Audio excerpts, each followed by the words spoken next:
আসসালামু আলাইকুম, welcome to super English care. প্রিয় শিক্ষার্থীবৃন্দ, আজকে আমি ক্লাস 8 এর ইংরেজি বিষয়ের গুরুত্বপূর্ণ একটা টপিক নিয়ে আলোচনা করব, যেটার জন্য 10 নম্বর রয়েছে। এই জায়গায় আজকে আমি আলোচনা করব কিভাবে সিভি লিখতে হয়, অর্থাৎ পরীক্ষায় যে একটা আসবে, যেমন ক্লাস 8 এর আমাদের যে স্যাম্পল কোশ্চেন দেওয়া রয়েছে, সেই স্যাম্পল কোশ্চেনে দেওয়া 8 নম্বরে দেওয়া রয়েছে, a reputed social service organisation named Green Friends is willing to appoint some skilled and qualified gardeners for their ongoing project. They want eligible and sensible co-mates with SSC and 2 years of working experience in this field who will facilitate and support all aspects of gardening in the project.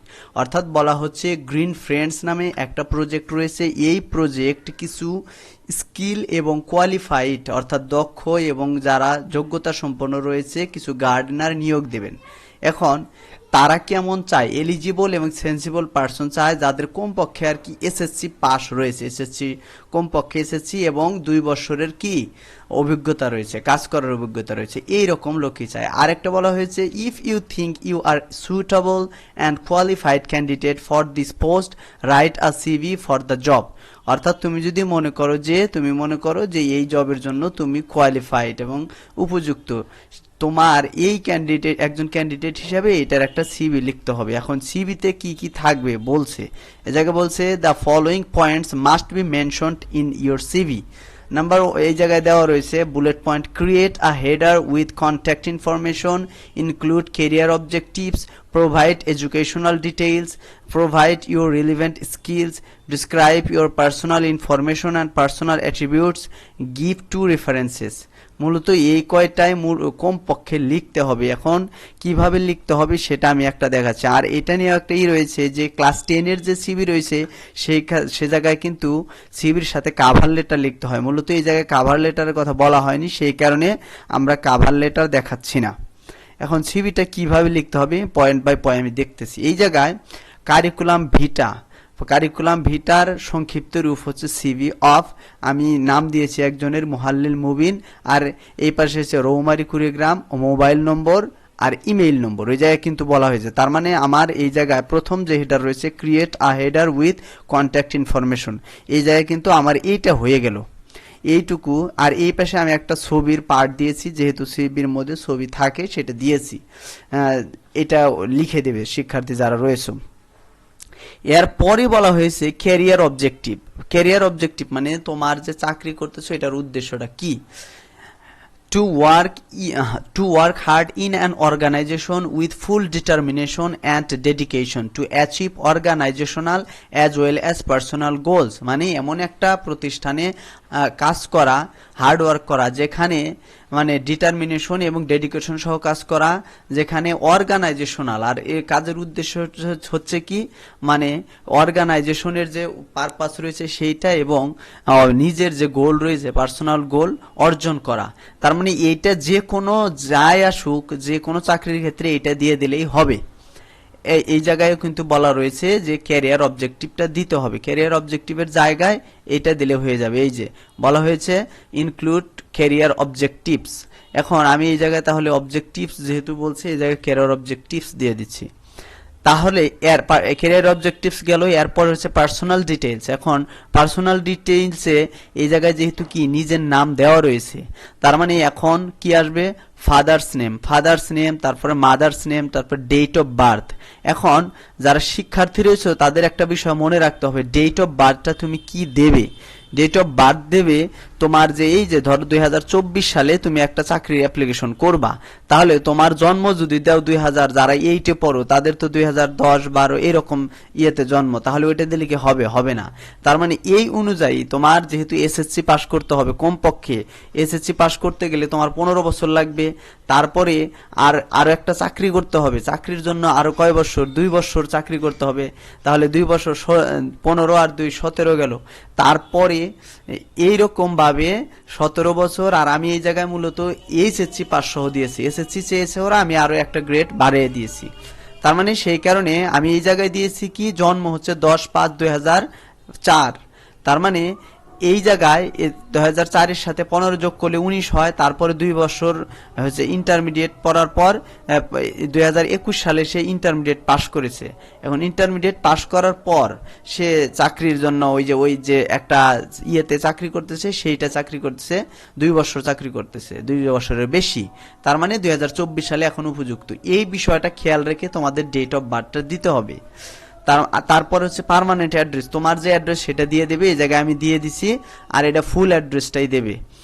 Village দেওয়া হয়েছে, post, থানা, আর হচ্ছে district অথবা উপজেলা, district এরকম ভাবে দিতে হবে।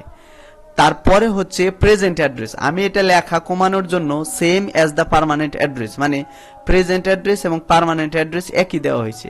যেহেতু আমি পার্মানেন্ট অ্যাড্রেস আগে লিখেছি, সেই কারণে প্রেজেন্ট অ্যাড্রেস আর লিখি নেই, ওই জায়গায় লিখেছি যে পার্মানেন্ট অ্যাড্রেসের মতো। তারপর ম্যারিটাল স্ট্যাটাস দিতে পারো, ম্যারিটাল স্ট্যাটাস সিঙ্গেল দিয়েছি। তারপর ন্যাশনালিটি বাংলাদেশি, রিলিজিয়ন ইসলাম, তোমার যে রিলিজিয়ন এটা দিবা। ব্লাড গ্রুপ হচ্ছে বি পজিটিভ দিয়েছি। এগুলো হচ্ছে মাস্ট, এগুলো দেওয়া জরুরি, কারণ এগুলো না দিলে তোমাকে আইডেন্টিফাই করা টাফ। আরেকটা বিষয় আসতে পারে যে তোমার ওই জায়গায় নাম আসতে পারে, যে নাম বলতে ওই কি বলে যে বার্থ রেজিস্ট্রেশন অথবা আইডি কার্ডের নাম্বারও দেওয়া যেতে পারে, তবে কোনো সিভিতে এরকম দেওয়া নাই, সেই কারণে আমি দেইনি। এর পরে হচ্ছে এডুকেশন সম্পর্কে দিতে বলা হয়েছে।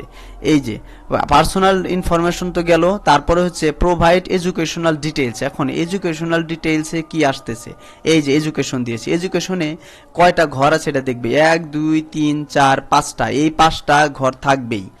তার মানে এই জায়গায় হচ্ছে ডিগ্রি, অর্থাৎ কোন ডিগ্রি তুমি অর্জন করেছো সেইটা। এরপর হচ্ছে বোর্ড অবলিক ইউনিভার্সিটি, এই জায়গায় যেহেতু যদি তুমি আরো দাও, মানে যেমন অনার্স মাস্টার্স দিলে ওই ক্ষেত্রে কিন্তু বোর্ডও থাকবে অথবা ইউনিভার্সিটিতে থাকবে, কারণ ওই ক্ষেত্রে ইউনিভার্সিটিটা থাকে, যেমন যে যে ইউনিভার্সিটিতে পড়ছে। আর এই ক্ষেত্রে যেহেতু দুইটা দেওয়া হয়েছে, এই ক্ষেত্রে বোর্ড দিলেই চলবে, কোনো সমস্যা নেই। তবে যদি এর পরে আরো দাও, এসএসসির পরে অনার্স দিলেই মানে ইউনিভার্সিটি লাগবে, সেই কারণে আমি দুটাই অ্যাড করে দিয়েছি। এরপরে হচ্ছে গ্রুপ, গ্রুপ হচ্ছে কি গ্রুপ এবং সাবজেক্ট, এটাও লাগবে ওই ক্ষেত্রে যে সময় মানে ইন্টারমিডিয়েটের উপরে যাবে, ওই ক্ষেত্রে কিন্তু কি লাগবে, সাবজেক্ট, একটা স্পেসিফিক সাবজেক্ট লাগে। তারপরে হচ্ছে রেজাল্ট, রেজাল্টের ক্ষেত্রে জিপিএ 4 দিয়েছি। তুমি যেরকম এই ক্ষেত্রে অনেক বেশি ভালো রেজাল্ট দেওয়ার দরকার নাই, যেহেতু চাকরিটা ছোট, সেই কারণে আমি ওই রকম ভালো রেজাল্ট দেইনি। তারপরে ইয়ার, অর্থাৎ কোন সালে তুমি এসএসসি এবং এইচএসসি পাস করছো। একটা বিষয় খেয়াল করো, এটা এই ক্ষেত্রে যে এডুকেশনাল যে ডিগ্রি দেবে, সেগুলোর ক্ষেত্রে তুমি সর্বশেষ যেটা অর্জন করেছো সেটা সবার আগে দেবে। তার মানে যদি তুমি মাস্টার্স দিতে, তাহলে উপরে হইতো সবার উপরে মাস্টার্স, তারপরে হচ্ছে অনার্স, তারপরে হচ্ছে এইচএসসি, তারপরে এইচএসসি, এরকম ভাবে যাইতো। আর এই জায়গায় যেহেতু শুধু দুটো ডিগ্রি দিয়েছি আমি, সেই কারণে আগে দিয়েছি এইচএসসি, তারপরে দিয়েছি এসএসসি, আর ওই অনুযায়ী করবে। আর যদি কারো লিখতে সমস্যা হয় যে উল্টাপাল্টা হবে, তাহলে নিচ থেকে শুরু করবে ইয়ারটা লেখা, তাহলে আর কোনো সমস্যা হবে না। এই বছরের সাথে মানে জন্ম সালের সাথে 15 বছর যোগ করে দেবে তোমার এসএসসি, তারপরে 2 বছর হচ্ছে ইন্টারমিডিয়েট, তারপরে 4 বছর হচ্ছে অনার্স, তারপরে 1 বছর হচ্ছে মাস্টার্স, এইরকম ভাবে দিতে পারবে। এখন এর পরে কিন্তু আমি অ্যাড করেছি কি, এটা দেওয়ার পর এক্সপিরিয়েন্স। এখন এক্সপিরিয়েন্স মানে এটা জানো অভিজ্ঞতা। এখন অভিজ্ঞতা যেহেতু ওই জায়গায় চেয়েছে, সেখানে অভিজ্ঞতা দিয়েছে, অভিজ্ঞতা না দিলেও সমস্যা নাই, যে সব ক্ষেত্রে অভিজ্ঞতা চায় না, তবে এই ক্ষেত্রে যেহেতু উল্লেখ করে দিয়েছে, তোমাকে অভিজ্ঞতার কথা লিখতেই হবে। তার মানে যেমন I have been working in the save the club, earth club, মানে আমি নাম দিয়েছি কি সেভ দ্য আর্থ ক্লাব। এখন আমি এই জায়গায় না দিলেও হবে, সেভ দ্য আর্থ ক্লাব হচ্ছে একটা সংগঠনের নাম, যেটা হচ্ছে বোঝাই যাচ্ছে যে বিভিন্ন প্রকৃতি নিয়ে কাজ করে, এটা আমি একটা বানিয়ে দিয়েছি আর কি। I have been working in save the earth club for more than 2 years, মানে 2 বছরের বেশি যাবত আমি এই ক্লাবে কাজ করতেছি। তার মানে নামটা দেখে আমি বুঝিয়েছি যে এটা হচ্ছে প্রকৃতি বিষয়ক কোনো কিছু, সেই কারণে। এরপরে হচ্ছে ল্যাঙ্গুয়েজ স্কিল, ল্যাঙ্গুয়েজ স্কিলে দিয়েছি fluent in Bangla and English. তারপরে ইন্টারেস্ট, ইন্টারেস্ট হচ্ছে তুমি যেটা দিতে পারো কিন্তু ওই কাজের রিলেটেড হলে সবচেয়ে ভালো হয়, যে চাকরি রিলেটেড, সেখানে আমি দিছি reading books and planting trees, যেহেতু গাছ সম্পর্কে আসবে আমি সেই কারণে ওটা দিয়ে দিয়েছি। এরপরে হচ্ছে কি রেফারেন্স এসে, রেফারেন্সটা হচ্ছে কি, রেফারেন্স হচ্ছে কোনো প্রতিষ্ঠান যে রয়েছে, সে যদি চায় যে তোমাকে তোমার সম্পর্কে জানবে যে তুমি কেমন, সেইটা সম্পর্কে জানার জন্য পরিচিত তোমার সম্পর্কে জানে এরকম কোনো ব্যক্তির কি দিতে হবে, তোমার মানে রেফারেন্সের নাম দিতে হবে। সেই ক্ষেত্রে ভালো হয় যদি তোমার কোনো থাকে, যেমন চাকরির অভিজ্ঞতা যেহেতু রয়েছে, আমি সেই চাকরির অভিজ্ঞতা যে জায়গায় কাজ করতেছি তার একজন দিয়েছি, যেমন নাম দিয়েছি Ahmed Bashir, chairman save the earth club, মানে ওই ক্লাবের একজনের দিয়েছি, গুলশান ঢাকা, তারপর হচ্ছে ইমেইল ড্যাশ এটা দিয়ে দিয়েছি। আবার রেফারেন্স 2 হচ্ছে ফাহমিদা কবির দিয়েছি, principal Rowmari govt college Kurigram, email এটা দিয়েছি। এর মানে দেখো, একটা দিয়েছি আমার প্রতিষ্ঠান, মানে যে প্রতিষ্ঠানে চাকরি করতেছি, আরেকটা দিয়েছি আমি তোমার শিক্ষা প্রতিষ্ঠান, তুমি তো যে কোনো জায়গায় থেকে পড়ালেখা করেছো, সেই ক্ষেত্রে যদি মানে অনার্স করা থাকে সেই ইউনিভার্সিটির কোনো টিচারে দিলে ওই রকম ভালো হবে। তার মানে এটা ডিপেন্ড করতেছে, রেফারেন্সটা ডিপেন্ড করছে তুমি কোন যে ক্ষেত্রে চাকরি করতেছো, এক্সপিরিয়েন্স আছে তাদের দিলে, এবং যে তোমাকে চেনে পরিচিত এই ক্ষেত্রে।